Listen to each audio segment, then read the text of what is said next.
Sometimes I worry that that end of the year rushed for tax write-offs leads to bad decisions, which I almost made. Yep. What was your bad decision? I wanted to buy a plane. Oh, Graham's the Grant Cardone clip method. right here. This is a clip. The Grant Cardone method. It's mostly because I also... You could put KP on the side of the plane. It's just me lying down, and then right Half where RAF Capital. right where the landing gear comes out, it's like right, you know. But what's interesting about it is, so picture this.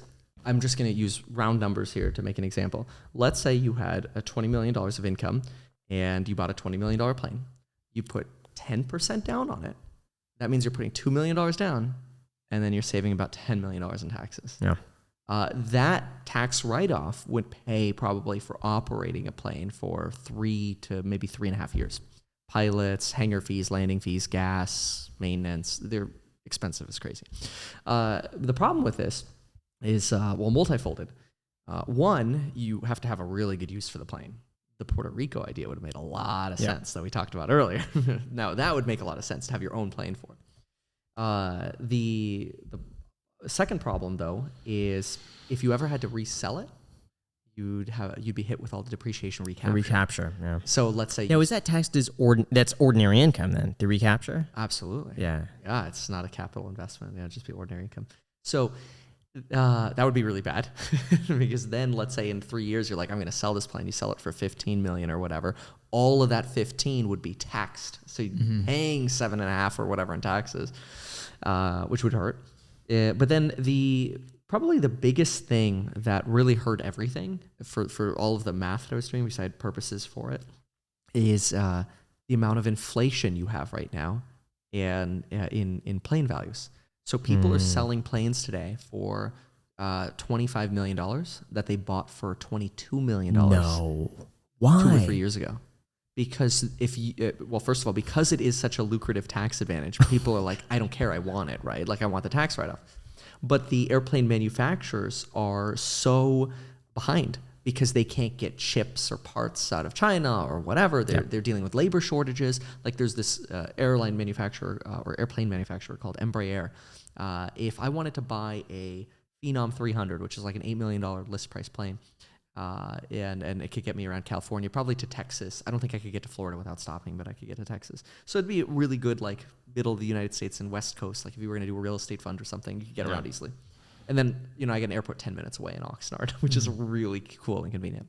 But anyway, if I wanted to buy one new, I would have to wait until the summer of 2023 to get one. And if I bought a used one, I'll be overpaying. So now imagine this worst case scenario. You take the tax write-off, buy a plane. After 3 years, you realize you don't need it. Now, not only did you overpay, so your depreciation is like massive, like your loss on actually having that asset is massive, but then you're paying depreciation, recapture, the extra taxes, you'd get screwed. And it's just like, do you really need it is probably the bigger question. As opposed to just being... That's really interesting. It makes sense because used cars right now are insane. So what's cool, the Ford GT I bought, I paid $306 for it. One just sold with the almost identical mileage on it for $390. And that was only 8 months, maybe eight or 9 months later. So that car did just as well as the S&P 500. Yeah, I don't think it'll last. I don't think so. No. I'm not trying to slam your car. No. That's also a concern that I have about buying something like, if you bought a plane, let's say, and you overpaid for it, well, then you're literally buying at the top of the market. Here's my thought. Let's say the market does end up going down or it softens for cars like that. Yeah. My thought is that the people buying those planes or buying those cars are in a position where they don't need to sell it at a loss. Yes, correct. So like for me, for example, let's say I did pay the $390 for this car and now it's worth $330. Yes. I just be like, you know what? Unless I need to sell it, I'm not going to sell it. I'm just going to hold it.